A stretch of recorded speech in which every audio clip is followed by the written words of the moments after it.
Hoy venimos hablando de una serie llamada Respira. Que esta semana conversemos en la segunda parte de lo que es vivir en un mundo relacional.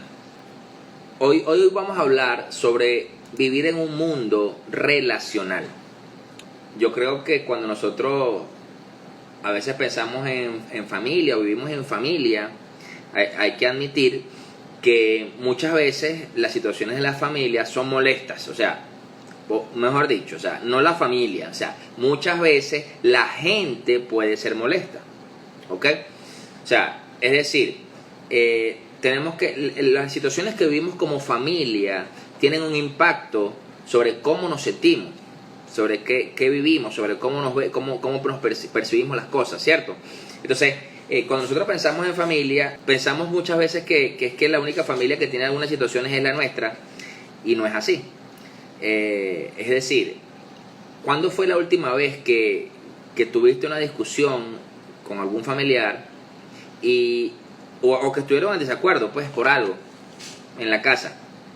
¿Cuándo fue la última vez? Fue un momento bien incómodo, ¿verdad? Entonces, a veces las personas que amamos, llegan a ser realmente intolerantes, o incluso nosotros mismos podemos llegar a ser bien intolerantes hacia los demás, ¿no? Entonces, esas relaciones pueden tornarse un poco más intensas a veces de lo que podemos manejar. Pero sabemos a la realidad que a pesar de que esas relaciones puedan ser muy intensas en familia, o las discusiones a veces en familia, o las situaciones de casa, necesitamos de ellos, necesitamos de la familia, ¿cierto? Esas situaciones nos llevan a darnos cuenta que necesitamos saber quién está en nuestro equipo, ¿ok? Es decir, mira, podemos tener mucho rollo con papá, con mamá, con el hermano, con el gato, con el perro, con quien sea, pero la realidad es que necesitamos de esa otra persona, necesitamos de las demás personas, ¿ok? Y más cuando es nuestra familia, ¿no? Entonces, ¿qué pasa? Vamos a hablar un poco de Lucas 5 y vamos a hablar de una historia que quizás conocemos, pero quiero que la desglosemos un poco, que la digiramos y veamos un poco este tema de vivir en un mundo relacional. Ok, vamos a leer la palabra en el libro de Lucas 5, versículo 1. Dice: un día estaba Jesús a orillas del lago de Genesaret y la gente lo apretujaba para escuchar el mensaje de Dios. Entonces vio dos barcas que los pescadores habían dejado en la playa mientras lavaban las redes. Subió a una de las barcas que pertenecía a Simón y le pidió que la alejara un poco de la orilla. Luego se sentó y enseñaba a la gente desde la barca. Cuando acabó de hablar, le dijo a Simón: lleva la barca hacia aguas más profundas y echen allí las redes para pescar. Maestro, hemos estado trabajando duro toda la noche y no hemos pescado nada, le contestó Simón. Pero como tú me lo mandas, echaré las redes. Así lo hicieron y recogieron una cantidad tan grande de peces que las redes se rompían. Entonces llamaron por señas a sus compañeros de la otra barca para que los ayudaran, y ellos se acercaron y llenaron tanto las dos barcas que comenzaron a hundirse. Al ver esto, Simón Pedro cayó de rodillas delante de Jesús y le dijo: apártate de mí, Señor, soy un pecador. Es que él y todos sus compañeros estaban asombrados ante la pesca que habían hecho, como también lo estaban Jacobo y Juan, hijos de Zebedeo, que eran socios de Simón. No temas, desde ahora serás pescador de hombres, le dijo Jesús a Simón. Así que llevaron las barcas a tierra y, dejándolo todo, siguieron a Jesús. Vemos que en esta pequeña historia, aquí vemos el llamamiento de los primeros discípulos que hizo el Señor, ¿ok? Que estaban Simón, Jacobo y Juan, ¿ok? Entonces, vemos que Jesús iba bien. Vamos a ver lo siguiente. Al principio del capítulo dice: un día estaba Jesús a la orilla del lago y la gente lo apretujaba para escuchar el mensaje de Dios. Es decir, ya Jesús tenía fama, ya Jesús, la gente lo buscaba, ya Jesús hacía el trabajo de llevar el evangelio, de predicarle a los demás. Entonces, él viajaba, reunía grandes multitudes, les enseñaba de la palabra. Estaba haciendo la obra Jesús, solito. ¿Ok? Entonces, pero vemos que ya en esta historia él llama, a partir del versículo 3, dice, subió a una de las barcas que pertenecía a Simón y le pidió que la alejara un poco de la orilla. Y luego se sentó y enseñaba a la gente desde la barca. O sea, vemos que Jesús entra a la barca de Simón. En la semana pasada hablábamos que cuando estamos que nos sentimos en ese bote inestable, una de las cosas es que Jesús se sube a la barca. ¿Ok? Como la sufrieron, lo tenían en ese momento los discípulos en la tormenta, ¿no? Entonces, pero hay cosas muy curiosas. Primeramente, véanlo así. Jesús era un carpintero. Jesús había crecido como carpintero. Los oficios, ahorita en la actualidad no se cumple tanto, pero quizás hay familias que todavía lo viven, pero en esa época los oficios se pasaban de padre a hijo. Entonces quiere decir que Jesús aprendió de su papá y probablemente su papá aprendió de su abuelo y así, el oficio de ser carpintero. Pedro, Simón, Juan y Zebedeo eran pescadores de oficio. Eran pescadores que probablemente allá tendrían todo el conocimiento para pescar, que quizás Jesús no tenía. O sea, es decir, vamos a verlo así. Yo soy un hombre que yo no pesco, pues. Yo no sé pescar. Yo sé comerme el pescado. Yo no sé pescarlo, yo sé comérmelo. Pero ¿qué pasa? Que cuando tú me dices, o sea, si yo como una persona que vive en la ciudad, un ingeniero, que voy a ir a una costa, no sé, a Nueva Esparta, a enseñar a los pescadores cómo pescar. Eso no tiene como mucho sentido, ¿verdad? Entonces, vemos esa primera. Y además que este pescador, este carpintero, que es Jesús, se convirtió en un rabí, en un maestro de la palabra. O sea, en pocas palabras, él dejó su oficio por dedicarse a enseñar. ¿Ok? Entonces, ¿qué pasa? Que él les dice a ellos, empuja la barca mar adentro. Ve más adentro. Entonces, hasta ese momento, que Simón deja que Jesús se monte a la barca y empiece a enseñar, para Simón era una situación controlable. Era una situación manejable, así como quizás fueron las primeras semanas de la cuarentena, ¿verdad? ¿Qué pasa? ¿Cierto o falso? Que las primeras semanas de la cuarentena fueron fáciles. Esto pasa rápido, esto es normal, y ya la gente llama por 4 meses y dice, ¿cuándo se va a acabar esto? Dios mío, ¿cuándo está cuándo? ¿Cierto? Entonces, Simón, en ese momento que Jesús sube a la barca, él diría, bueno, él va a enseñar, o sea, esto es manejable, esto yo lo manejo. Pero cuando ya viene el momento que Jesús le empieza a dar órdenes y le empieza a dar consejos y le dice, mira, entra, métete a mar adentro. Entonces ya Simón empieza a dudar, ¿no? Porque vemos que dice, lleva la barca hacia aguas más profundas y echen allí las redes para pescar. Y el 5 dice, maestro, hemos estado trabajando duro toda la noche y no hemos pescado nada, le contestó Simón. Pero como tú me lo mandas, echaré las redes. O sea, ya Simón dice, bueno, pero ya va, si tenemos trabajando todo este tiempo, somos puros pescadores experimentados, ¿verdad? Y no hemos pescado. ¿Qué vamos a hacer ahora, verdad? Entonces, pero por eso le decía que probablemente él aprendió su oficio de los padres, de sus padres, ya sabía, y ya habrían hecho todas las técnicas y todas las cosas para poder quizás pescar durante toda la noche, ¿no? Entonces, en este momento pasa algo muy importante, que es que Simón, a pesar de él decir, bueno, Jesús no es un pescador, ya pescamos toda la noche, ¿qué cosa? Él decide seguir a Jesús, él decide escucharlo y obedecer lo que le está diciendo, la indicación que le está dando Jesús. Entonces, ¿qué pasa? Vemos en esta situación algo que quizás se convierte en un milagro mayor. ¿Ok? Ya el hecho de que Pedro siguiera, Simón siguiera a un hombre que no era pescador, ya debe por ser un milagro, porque, o sea, tú dices, bueno, él pudo haberle dicho, pero ya va, que tú eres carpintero. Pero la cuestión está que cuando entran a aguas más profundas, dice que así lo hicieron, versículo 6, y recogieron una cantidad tan grande de peces que las redes se les rompían. O sea, las redes que tenían se rompían, eran demasiados peces. Entonces llamaron por señas a sus compañeros de la otra barca para que los ayudaran. Ellos se acercaron y llenaron tanto las dos barcas que comenzaron a hundirse. Entonces el milagro se multiplicó. Fue aún más el milagro. Yo no me imagino, ojo, yo no me imagino eso, esa como dice aquí la palabra, por señas. Uno se imagina así como somos los venezolanos, así que, mira, no, el tipo empezó a decir, ¡epa, véngase, venga para acá! ¿Qué pasa? Que el bote de Simón y el bote el otro bote que estaban cargando las redes comienza de nuevo a tambalearse porque se empieza a hundir. ¿Ok? Entonces nos damos cuenta que Simón empieza a ponerse ansioso. Esta frase es muy curiosa.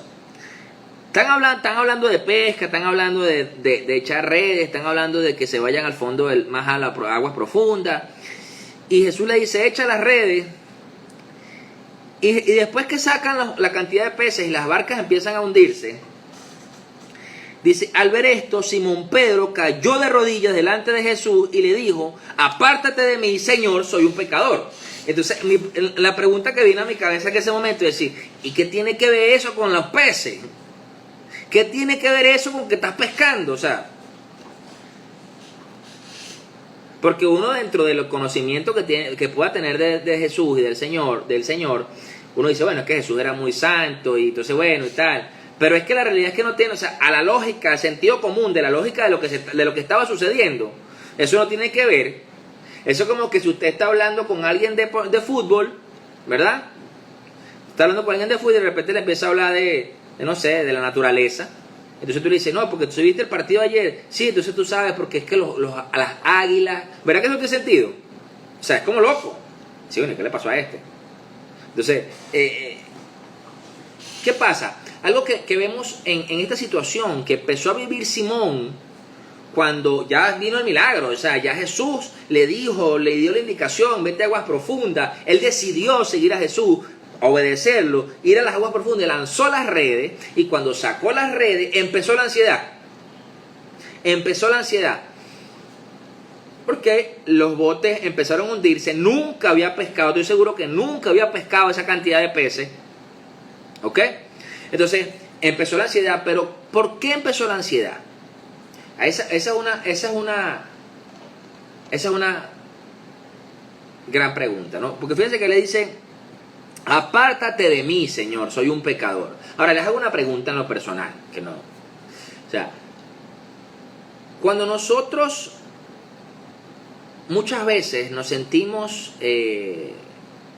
pecadores, como se sentía Pedro, sentía Simón, quizás nos sentíamos preocupados, ansiosos, tristes, deprimidos. ¿Cierto o falso que muchas veces queremos aislarnos y quedarnos solos? ¿Es o no es? Por eso Pedro le dijo, apártate de mí, Señor, soy un pecador. O sea, en pocas palabras, Simón, dentro de su ansiedad, dentro de lo que le generó, las emociones que le generó, esa situación, le dijo al Señor, no, apártate de mí. Y ya estaba viendo el milagro.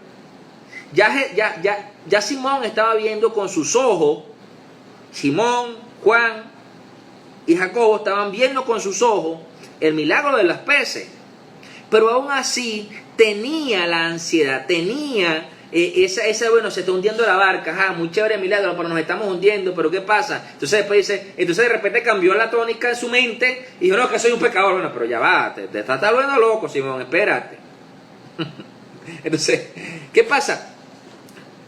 Quizás nos pasa, como le pasó a Simón en esta situación, que cuando estamos frente a alguien que quizás admiramos o que quizás pensamos o que tiene un nivel muy alto en cualquier área, en el área espiritual o en el área profesional o en el área sentimental o en el área de familia, en la que sea, nos sentimos chiquiticos, nos sentimos como que es cuando nosotros vemos nuestros propios errores. ¿Me entiendes? A ver si me explico. Cuando tú vamos a poner un ejemplo más práctico. Vamos a suponer que tú estás en un examen, o que estás en una evaluación, no sé, de física cuántica. Y si tú estás haciendo esa evaluación a la par con alguien que es un genio en física cuántica, tú te vas a sentir de lo peor. Tú dices, bueno, pero ¿qué estoy haciendo yo aquí? Es lo primero que se te va a venir a la cabeza, ¿no? ¿Por qué? Porque te vas a sentir amilanado y te vas a querer retraer, no vas a querer apartarte. Entonces, nos pasa mucho cuando estamos delante de alguien o estamos frente a personas que consideramos que las admiramos o consideramos que han logrado ciertas cosas. Entonces, lo único que pensamos en ese momento son las fallas y los errores que podemos tener. Entonces, necesitamos entender que de alguna manera la perfección que tenía el Señor y la perfección que podemos ver en otra persona nos magnifica las imperfecciones que podemos tener. ¿Por qué? Porque tú dices, no, apártate de mí, yo no puedo, yo soy pecador, yo soy... Y eso es lo mismo que nos pasa cuando llegamos al Señor. Cuando tú y yo llegamos a Cristo, ¿qué fue lo primero que decimos? No, Señor, yo soy pecador, yo no soy capaz de esto, yo no tengo la capacidad de esto que tú me estás entregando, yo no tengo la capacidad de administrar este don, yo no tengo la capacidad, ¿verdad? Soy pecador, es lo que les estaba diciendo Simón. Entonces, es curioso que eso nos pasa aún hoy día, porque a pesar de lo que sea que pueda estar pasando en tu vida, pueden estar habiendo milagros, pueden haber milagros a tu alrededor, ver lo que está haciendo Jesús en tu barca, está haciendo en tus redes, y aún así tú dices, apártate de mí, Señor, que soy pecador. Entonces, eso no es más que ese sentimiento de ansiedad o de preocupación, de tristeza que te dice, apártate, o sea, que te lleva a aislarte. Pero lo cierto está que como Dios nos hizo relacionales y como decía al inicio, necesitamos a las demás personas, a las familias, a los hermanos de la congregación, a las personas de la fe, para mantenernos firmes. Entonces, ¿por qué? Porque solos, por supuesto que siguen esos pensamientos de soy pecador, de soy imperfecto, de soy esto, de soy lo otro, y Satanás sazona el asunto, no se crea que es que... Entonces, la cuestión está que por eso es que Dios nos hizo relacionales. Ahora, vamos a ver la respuesta del Señor en este punto. Después que le dice, apártate de mí, Señor pecador, en el versículo 8, dice el versículo 9, es que él y todos sus compañeros estaban asombrados ante la pesca que habían hecho, como también lo estaban Jacobo y Juan, hijos de Zebedeo, que eran socios de Simón. Pero fíjense la respuesta del Señor. Dice, no temas. Dice, desde ahora serás pescador de hombres, le dijo Jesús a Simón. O sea, yo no veo aquí al Señor diciéndole, eres pecador. ¿En qué estás pecando? Deja el pecado. No, tienes que arrepentirte para que puedas hacer la obra y puedas seguir de pescar los hombres. ¿Verdad que no? Jesús, es como que Jesús ignoró el comentario que él hizo. Totalmente, o sea, no temas, o sea, despreocúpate. Entonces, vemos que Jesús tranquiliza a Simón. Pero además de tranquilizar, lo que hace, reconecta con él. ¿Por qué? Porque vemos que algo está pasando nuevo allí, en esa situación. O sea, Jesús está comenzando a formar un círculo de personas para ejecutar su misión en la tierra, para llevar adelante la misión que hay en la tierra, del Evangelio. Entonces, ¿qué pasa? Que vemos que es lo mismo que hace el Señor con nosotros cuando estamos delante de Él, nos dice, no temas, te voy a hacer pescador de hombres. O sea, es para que reconectemos con los demás, para que tengamos círculos donde nosotros podemos relacionarnos. Y, o sea, por eso les decía, o sea, desde el inicio podemos ver que Pedro y sus socios, o sea, Juan y Jacobo, estaban haciendo su pesca y probablemente estaban usando todos los trucos posibles para pescar. O sea, ¿cuántos trucos habrá? No sé. Mira, ponle tal carnada, vamos a lanzar las redes para este lado, vamos a ver para allá, vamos a ver que la corriente está corriendo por aquí. O sea, todas las trucos y técnicas, ellos las habrían hecho durante la noche. Entonces resulta que en este momento, cuando Jesús viene, porque ahí viene Jesús rompiendo un tema cultural en sus vidas. ¿Cuál es el tema cultural? Que ellos eran unos pescadores expertos. Él era un carpintero que enseñaba, que era un rabí, que enseñaba la palabra de Dios. Y que les está rompiendo la estructura cultural a ellos. Porque si eso se enseñaba de generación en generación, o sea, Dios lo que estaba haciendo, Jesús lo que estaba diciéndole, o sea, chévere, están haciendo todo eso, pero no han atrapado nada. ¿Cierto? ¿Cuántas veces nos hemos sentido nosotros que estamos haciendo las cosas de una misma forma y vamos y practicamos y hacemos todas las cosas que aparentemente sabemos, pero no pescamos nada? Pero seguimos igual con las redes vacías, seguimos igual sin alcanzar el resultado que esperamos. Eso es lo que quiere decir, es que la forma en que lo hemos venido haciendo, la forma que lo has hecho, y es lo que le estaba diciendo a Jesús, a Simón, a Juan y a Jacobo, es que la forma que lo venían haciendo no estaba funcionando. Entonces, ahora, cuando vemos lo que le dice Jesús, entonces Jesús no les está dando simplemente un consejo de pesca. Porque vuelvo y repito, Jesús no era un pescador. Era un pescador de hombres, pero no era un pescador de peces. Entonces, Jesús no le estaba dando simplemente un consejo de pesca. Jesús les estaba dando una nueva visión. Cuando el Señor llega a nuestra vida, cuando nos encontramos con Jesús, se sube a la barca y te dice, métete a aguas profundas y lanza las redes, Jesús lo que te está diciendo es que cambies la visión. Te está cambiando la visión de lo que vienes haciendo regularmente de una misma forma que no te ha dado resultado, ¿verdad? Para que lo cambies. Para que te olvides de eso. Muy bien, o sea, en pocas palabras, muy bien lo que has aprendido, qué bueno que te has sostenido hasta este momento, pero en este momento ya no te sirve. Jesús les está dando la visión a ellos en ese momento de cómo se convertirían ellos en iglesia, de cómo ellos trabajarían juntos para hacer la obra, ¿no? Entonces, vemos que Jesús está formando ese círculo de personas donde está, para que Pedro emprenda un viaje a una nueva identidad, a una nueva forma de interactuar con las personas. El Señor nos ha tratado de cambiar la visión, nos ha tratado de cambiar la forma de interactuar y nos hemos resistido. O hemos dudado como Simón lo hizo, que dijo, Señor, pero es que llevamos pescando toda la noche. Entonces, nosotros tenemos que empezar a prestar atención en qué es lo que nos está cambiando la visión el Señor. Es decir, Jesús le está cambiando a Simón, a Juan y a Jacobo la perspectiva de las viejas tradiciones a una nueva. Después que eso sucede, a lo largo del Evangelio, el libro de Hechos, vemos que ese círculo crece. O sea, las personas cada día se suman más, cada día eran más discípulos, cada día eran más personas que seguían al Señor. Después en el libro de Hechos, entonces es más gente que se suma a la iglesia del libro de Hechos. Entonces, crece y se llega a convertir en una familia de seguidores de Jesús. Así como lo somos tú y yo. Así como somos todos, porque no es un tema de que no nos estamos viendo todos los días, sino que independientemente de la distancia seguimos siendo familia en Cristo. Entonces, en la actualidad, ¿ya qué los llevo con esto? ¿A qué los quiero llevar con esto? En la actualidad, el Señor, esta situación de pandemia mundial, del virus, que no sabemos, es incierto cuánto tiempo estemos así, o si más nunca volveremos a la normalidad y te haremos allá hasta que venga Cristo, no lo sabemos.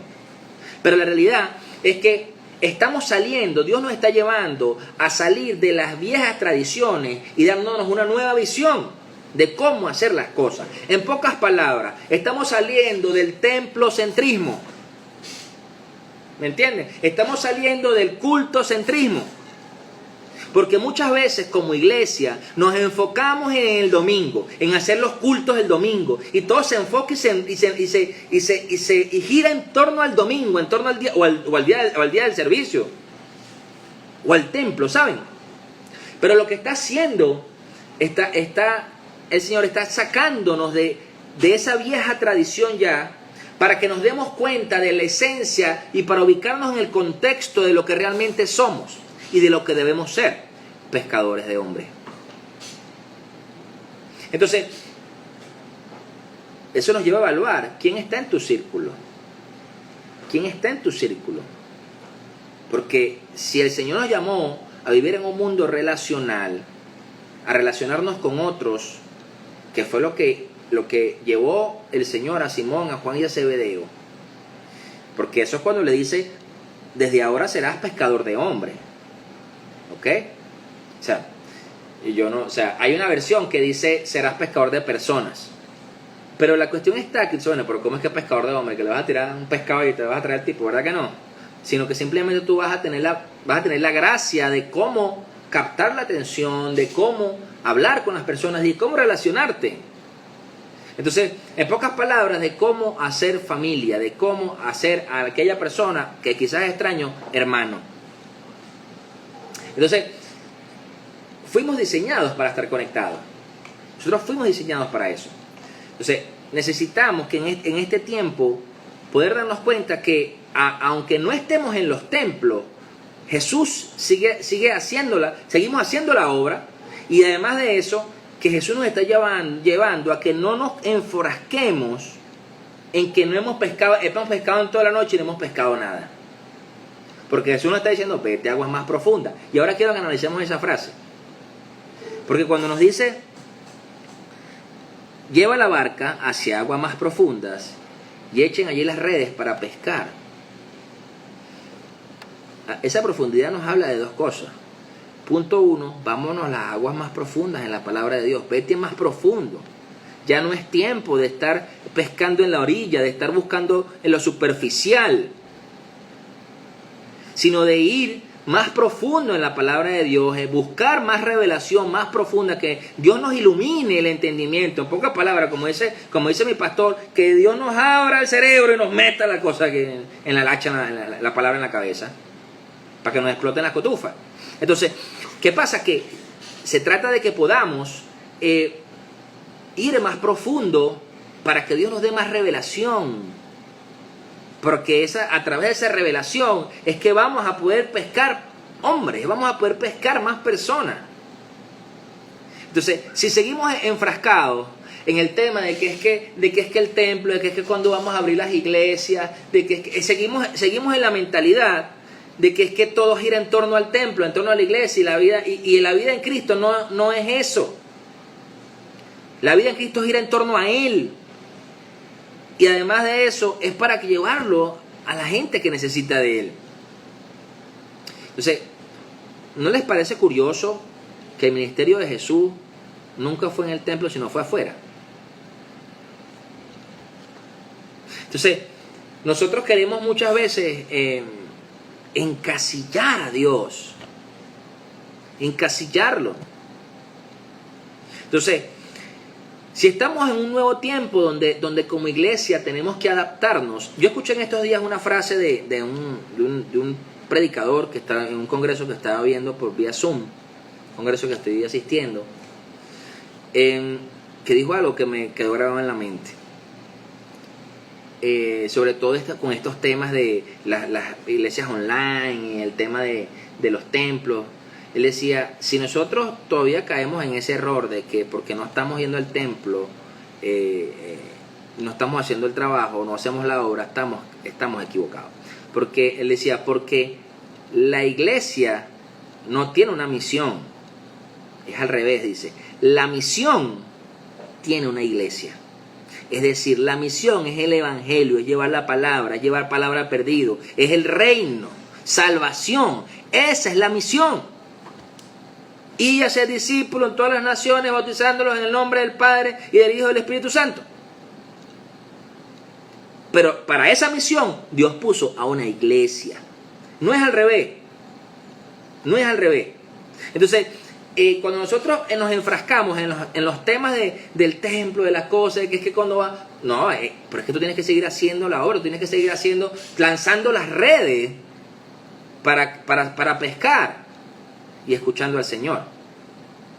Entonces, por eso es que digo que Jesús le estaba dando una nueva visión a Simón en este punto. O sea, y entonces ahí es donde tú ves que por qué Pedro, él ve sus propios errores, porque él entendió lo que el Señor le quiso enseñar.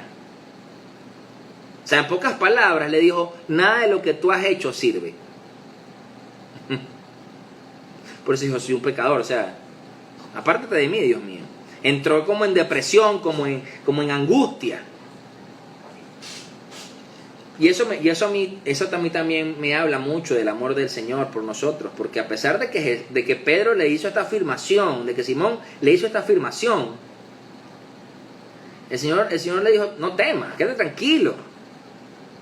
A veces nosotros estamos más angustiados y Dios lo que está esperando es que nos diga, que le diga, o sea, a veces Dios está esperando que le diga, bueno, hijo, dime qué es lo que está pasando. Yo sé qué está pasando, pero dime, explícame. Y estamos así asustados. Eso es como cuando nosotros sabemos que nuestros hijos, por ejemplo, mis hijos a veces, si tú dejas a mis hijos un caramelo mal parado, fallaste, se lo comieron, ¿me entiendes? Y después tú dices, ¿dónde está el caramelo? Tú sabes que se lo comieron ellos. ¿Dónde está el caramelo? Yo dejé un caramelo aquí y tú sabes que se lo comieron. Y después vienen con el papel en la mano y que fui yo, papá. Asustado.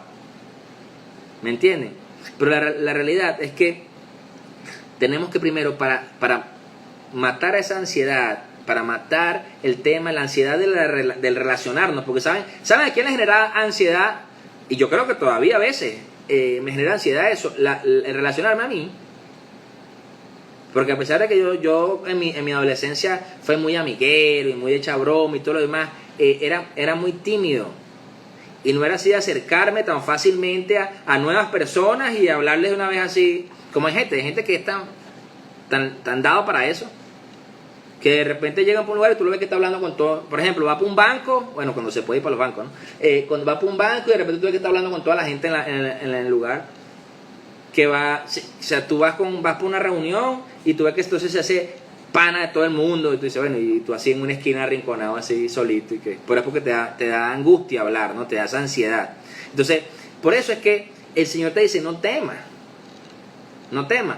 Y ahí es donde viene ese yo llenaré tu boca. Ojo, porque cuando nosotros pensamos solamente en llenaré tu boca, pensamos que solamente Dios te va a poner profecía en la boca para la gente. No solamente está hablándose de eso, se refieren en parte a eso. Pero también se refiere a que va a poner gracia a la hora de hablar con alguien para que tú puedas captarlo y puedas pescar a esa persona para Cristo. ¿Me entiendes? Porque si no, entonces ¿cómo vas a hacer? Entonces, lo que pasa es que esta situación nos ha llevado primero a matar las estructuras religiosas en nuestra mente. A matarlas. Porque, véalo así. Los pastores que pensaban, o los predicadores que pensaban que las redes sociales eran del diablo, todos están predicando por las redes sociales ahora. Todos. Hasta el que menos sabe, hasta el que nunca ha tenido, ni dice, no, yo no sé cómo es esto, pero vamos a ver. Entonces resulta que ya no están del diablo. ¿Me entiendes? Que hay que tenerle cuidado, claro que sí, porque hay de todo en las redes sociales, hay de todo. Pero la cuestión está en que matando un poco lo que veníamos haciendo. Sí, los bautismos es un ejemplo, mano, tiene mucha razón. Porque cuando hablamos de los bautismos, entonces pensamos, no, bueno, es que el pastor es el único que te debe bautizar. Pero es que ya va. Si tú estás bautizado, si tú estás caminando con Dios, y Dios te da la oportunidad de bautizar a alguien, así no esté el pastor, ¿no lo vas a bautizar? Tienes que bautizarlo. ¿No lo hizo Felipe? Entonces, no lo hizo Juan. Entonces nos damos cuenta que es un tema de entender a qué nos llama el Señor.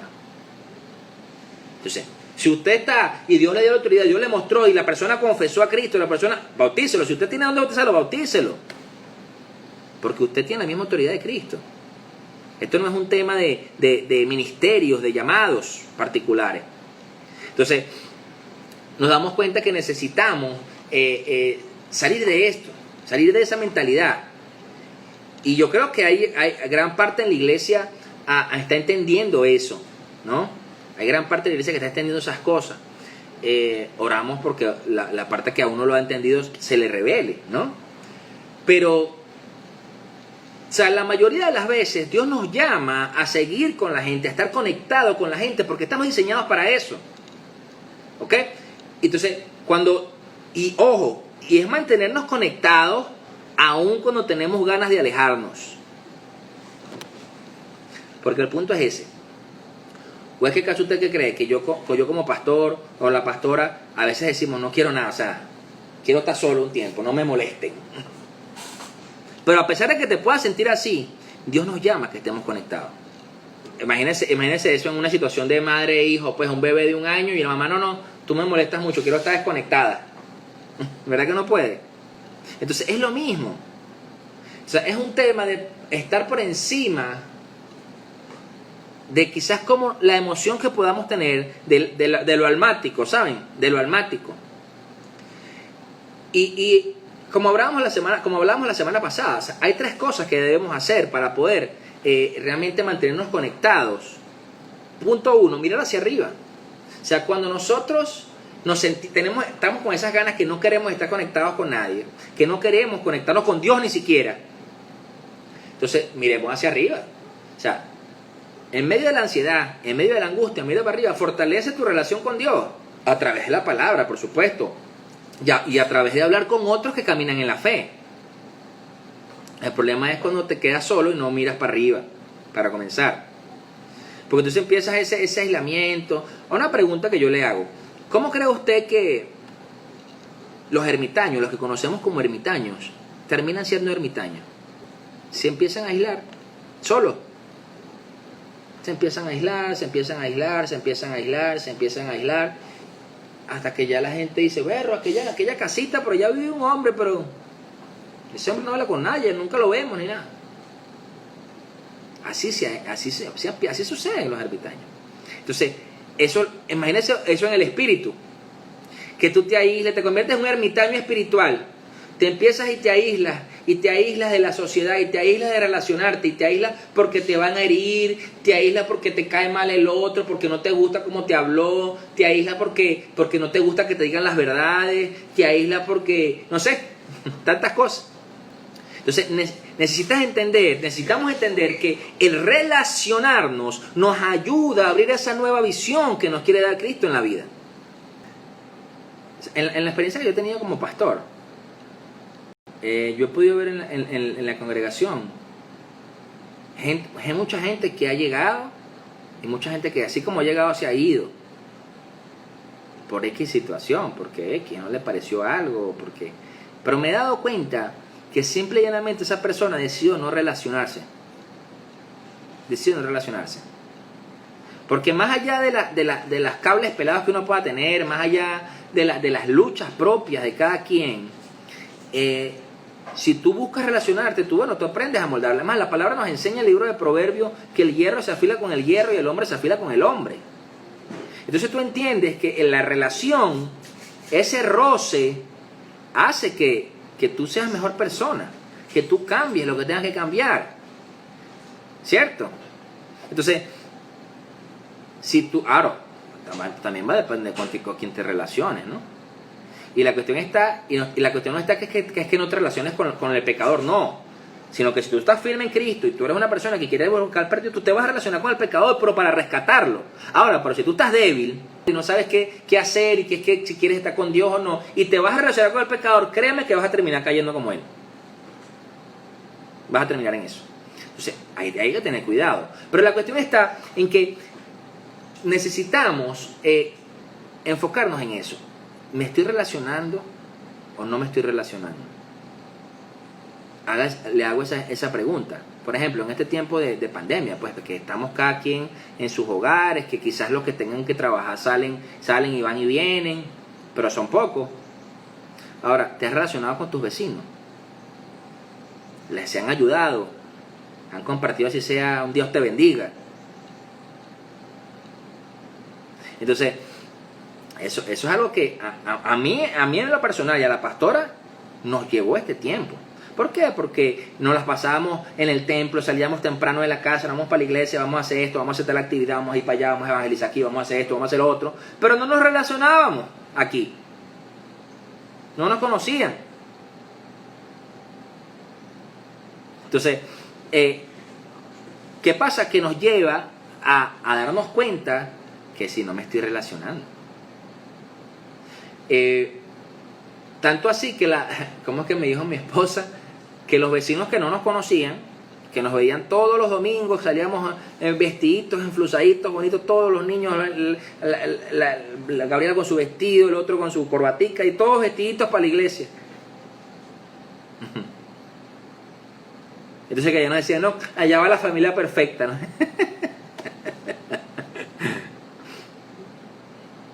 Entonces, no, espérate. Entonces, claro, cuando ya comienza la pandemia, empezamos a relacionarnos, empezamos a tener comunicación acá entre más con los vecinos, ya le ven a uno la cara, bueno, la cara, los ojos, porque ya con el tapabocas, entonces te ven los ojos. Entonces, te das cuenta que esa relación es necesaria. Y entonces eso ha llevado a que mucha gente aquí entonces empieza a buscar de Dios. Y nos hemos dado cuenta que en las residencias, entonces hay unas vecinas que son de X congregación, o a la Sagrada Familia, gracias Fátima, sí, exactamente. Así nos llamaban, la Sagrada Familia. En otras residencias más abajo del otro edificio hay otros hermanos de otra iglesia. Entonces nos hemos puesto en comunicación, mire que hay que orar por esto, por la residencia. Entonces tú empiezas a ver que empieza a haber relación, empieza a haber cuerpo. Saludos activa, bendiciones, un abrazo. ¿Cómo estás? Entonces, nos damos cuenta que cuando nosotros queremos aislarnos, cuando queremos, Señor, no te acerques a mí porque soy pecador, como dije, en primer lugar necesitamos mirar hacia arriba, fortalecer nuestra relación con Dios, buscar en su palabra. ¿Ok? Segundo, mirar hacia adentro. O sea, reflexionar en qué está trabajando, dónde está trabajando Dios en nosotros mismos. O sea, ¿dónde está trabajando en nosotros? En orgullo, en que somos orgullosos, en que somos soberbios, en que quizás somos penosos, tenemos miedo. ¿En qué está trabajando Dios? Entonces, mira hacia adentro. O sea, y por eso le decía, yo reconozco que cuando yo estaba más chamo, yo era full penoso. Y ojo, yo era full penoso y fui modelo y bailaba en tablas y todo lo demás, pero aún así, eso era una cosa cuando yo me montaba ahí, pero cuando yo me bajaba yo no hablaba mucho. Entonces, ya de por sí, para mí el hecho de que Dios me haya llamado a ser pastor y a predicar en un púlpito, para mí es un milagro, porque yo decía, espérate, yo no puedo hacer esto. Pero la realidad es que si tú decides superar eso, tú empiezas a ver que está trabajando en tu vida, Dios te va a ayudar a superarlo. Ahí es donde aplica el Filipenses 4:13 de todo lo puedo en Cristo que me fortalece. Ahí es donde aplica. No aplica es cuando estamos en el gimnasio, así tirados en la banca con unas cachapas de 40 kilos, de estar acá cargando así, todo lo puedo en Cristo que me fortalece. Mentira, no es ahí que aplica. Ahí lo que tienes que hacer es entrenar para que el cuerpo esté fortalecido. Eso aplicas en el espíritu, eso aplicas adentro. Entonces, necesitamos mirar hacia adentro también para poder entender que para poder ser pescador de hombres, como Jesús llamó a Simón, a Juan y a Zebedeo, necesitamos dejar que Dios trabaje en nosotros. En pocas palabras, entregar lo que no hemos entregado, renunciar a lo que no hemos renunciado y confesar incluso lo que no hemos confesado. Porque eso es lo que nos va a llevar primeramente a ser libres. ¿Ok? Y tú dices, bueno, yo voy a avanzar. Pues. El tercer punto que tenemos que hacer para poder acercarnos para poder entrar en ese mundo relacional es mirar a nuestro alrededor. O sea, es decir, echar un vistazo. O sea, un vistazo para ver en el mundo ansioso en que estamos, el mundo ansioso en que vivimos, echar un vistazo y profundizar las relaciones para que nos ayuden a navegarlo. ¿Me entiendes? Es decir, tú echas un vistazo, ¿quién necesita apoyo? ¿Quién necesita ayuda? ¿Quién te puede apoyar a ti? ¿Quién está en desesperación? Porque aunque usted lo crea o no, aún en el edificio donde yo vivo, aún hay gente que no tiene para comer. Y parecería mentira. ¿Me entiendes? Porque uno dirá, no, eso le pasa nada más a la gente que está viviendo en la calle. ¡Mentira! Aún en estas situaciones hay gente que no tiene que comer. Y hay gente que tiene muchos problemas familiares. ¿Porque qué está buscando Satanás? Destruir la familia. destruir la familia. Entonces, ahí entonces uno hablando con ellos y apoyándolos y, bueno, dándoles consejos y diciendo, bueno, Dios te dice esto, Dios te dice lo otro. Entonces, empiezas a mirar alrededor y empiezas a darte cuenta, en pocas palabras, que tú no eres el centro de todo. ¿Sabes qué nos ayuda a ser bien humildes? Eso, darnos cuenta que nosotros no somos el centro. Hay una canción que dice, el centro de todo eres Jesús, ¿cierto? El centro de todo eres Jesús. Ahí no dice, el centro de todo eres pastor. ¿Verdad que no? No dice que el centro somos nosotros. El centro no somos nosotros, el centro es el Señor. Entonces, cuando nosotros aprendemos esto, entendemos que no somos la tapa del frasco y que necesitamos primeramente de Cristo, primeramente de Dios, ¿ok? Y segundo, de la relación, porque véanlo así, si la palabra nos enseña a amar al prójimo como a ti mismo, o sea, amar a Dios sobre todas las cosas, ¿cierto? Y amar al prójimo como a ti mismo. ¿Cómo vas a amar al prójimo si no te relacionas? ¿A cuál prójimo vas a amar? Te vas a ver en el espejo y dices, te amo, qué bello soy. ¿Verdad que no? Entonces, o sea, necesitamos entrar en vivir en un mundo relacional. El evangelio es relacional. Entonces, ¿qué pasa? Y eso tiene su explicación, porque cuando vemos el ministerio quíntuple, cuando vemos los pastores, los apóstoles, los evangelistas, los maestros, los profetas, el evangelista hace un trabajo que difunde el mensaje, va y lanza el mensaje, y él lanza y trae las buenas nuevas. Pero después que esas buenas nuevas son expandidas, empieza la relación entre la gente. Empieza a relacionarse. Mira, hermano, ven acá, vamos a conversar aquí. Mira lo que aprendí aquí en la palabra. Mira que me enseñó Dios. Estoy pasando tal situación en mi casa. Ore por mí. Si te das cuenta que es relacional. O sea, no existe ese evangelio desconectado de la realidad de la gente. Eso no existe.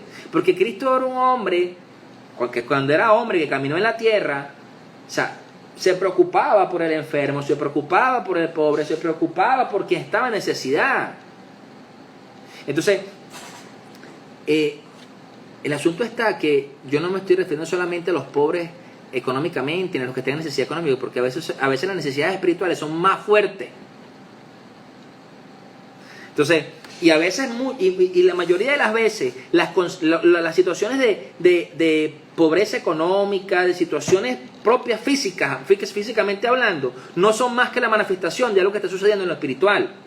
O sea, cuando nosotros trabajamos en lo espiritual, entonces te das cuenta que lo demás se disipa. Echemos ese buen vistazo al entorno, echemos ese buen vistazo alrededor, y te vas a dar cuenta que tampoco estás tan solo como creías. Porque esa es otra cosa. Entonces a veces cuando estamos en los momentos de angustia, o en los momentos de tristeza, o en los momentos de preocupación, nos sentimos más solos que la una. Entonces no, es que estoy solo, es que nadie me ayuda, nadie me llama, nadie me quiere, todos me odian. Entonces, pero realmente cuando tú te enfocas a mirar hacia arriba, mirar hacia adentro, que estás trabajando, y a mirar a tu alrededor, a mirar el entorno, te das cuenta que no estás tan solo y que hay gente que está orando por ti, que hay gente que está preocupada por ti, que hay gente que está buscando que tú salgas del hueco que estás. Lo que pasa es que necesitas levantar la cara y escuchar lo que dice el Señor: no temas, desde ahora serás pescador de hombres. O sea, los procesos que pasamos en lo individual, cada uno de nosotros, porque yo creo que Dios nos da a cada hijo, Dios les da una batalla, una victoria en una batalla, en las batallas que luchamos. Usted en las suyas, yo en las mías. Y eso nos da el don y la autoridad sobre esa batalla que luchamos.